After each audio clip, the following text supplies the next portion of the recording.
Bangag sa Pilipinas at tuyon dagiti kang runan adamdamag diti PTV Cordillera. Kas panagsagana iti epekto ti Bagyo a Christine, nagduduma aktibidad ti sinuspender dagiti local government units iti Cordillera. Kang runa ti klase kadagiti pagadalan iti sidong ti Department of Education ken tourism activities. Ada report ni Janice Dennis. Iti Baguio City, naingat abang bantayan ti lokal gobyerno ti City Camp Lagun akadawyan a malaylayos tunggal panawan ti matutudo. Nang ipatungpal matan ti LGU iti inspection kadagiti drainage canals.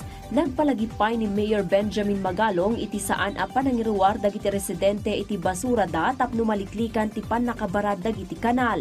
Iti mat Benguet, nasuspender ti serrag iti preschool agingga senior high school. Sinuspindir ti atok LGU ti tourism activities agingga October 26 gapu iti Bagyo. Ijay itogon kan bukod Benguet. Sinuspindir ti LGU ti mining activities kadagiti small-scale miners. Kas panangliklik iti didigra gapu iti pangta ti Bagyo karaman dagiti outdoor activities. Iti La Trinidad, impatungpal ti LGU ti pre-disaster risk reduction assessment.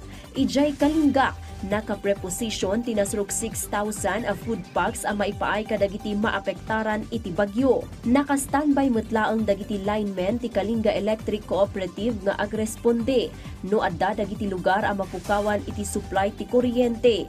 Iti Abra, nangisengka ti Bureau of Fire Protection Bangged kan MDRRMC ti Bukay iti pre-disaster risk assessment kan equipment inventory para iti panagsagana iti Bagyo a Christine.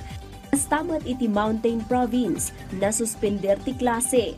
Nakasaganan ti 65 boxes of family kit, 329 a hygiene kit, 100 a set ti shelter repair kit kan 53 a pidaso ti modular tent. Sigunmat iti Social Welfare and Development Mountain Province. Adaan ti probinsya iti 4,511 a family food packs. Anak kasagana ang maipatulod no kasapulan kastamot ti 3,327 a family food packs ang nakapreposisyon kadagiti nagduduma nga opisina ti munisipyo.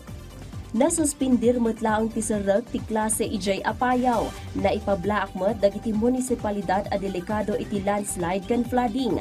Naka-red alert mat ti probinsya ti Ifugao kan ti PDRRMC. Nakasaganan dagiti equipment kadagiti kalkalsada. Janice Dennis para iti Pambansang TV, iti Baro a Pilipinas. Iti sabali adamag agsagsaganan ti Benguet Electric Cooperative iti isa sangbay ti Bagyo a Christine. Naka-red alert status ita ti Beneco gapu iti sumangbay a Bagyo.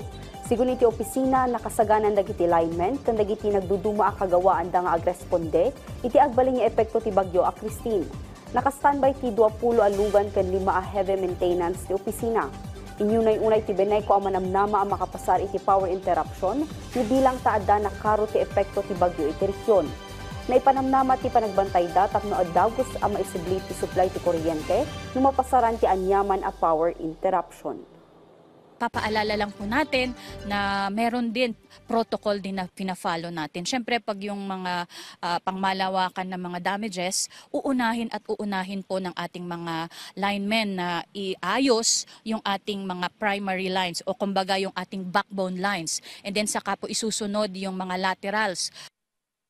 Dagiti kang runan adamdamag diti PTV Cordillera, i-like, i-follow ken nag-subscribe iti social media platforms ti PTV Cordillera iti Facebook, TikTok ken YouTube. Para iti PTV balita ngayon sa probinsya, Siak, ni Audrey Villena, na Imbagnal daw.